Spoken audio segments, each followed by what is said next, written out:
एक महिनामा बालेन सरकार शासकीय सुधार सम्बन्धी 100 बुदामध्ये कति भए पुरा?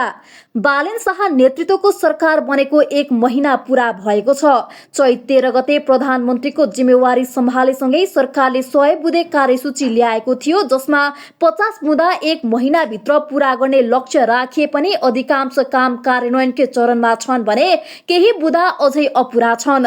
सरकारले संविधान संशोधन बहस अघि बढाउन कार्यदल गठन गरेको, विभिन्न घटनाको छानबिनका लागि आयोग बनाएको, भ्रष्टाचार विरुद्ध राष्ट्रिय कार्ययोजना लागू गरेको, मन्त्रालय संख्या घटाउने प्रक्रिया अघि बढाएको, साथै सट्टेबाजी सम्बन्धी हजारौं वेबसाइट र एप बन्द गरिएका छन्। तर दलित समुदायसँग औपचारिक माफी, केही डिजिटल सेवा विस्तार तथा शिक्षा र प्रशासन सुधारका बुँदा अझै कार्यान्वयन हुन बाँकी छन्। सरकारले एक महिनाको औपचारिक प्रगति विवरण सार्वजनिक नगरे पनि समग्रमा अधिकांश प्रतिबद्धता कार्यान्वयनतर्फ उन्मुख रहेको दावी गरेको छ।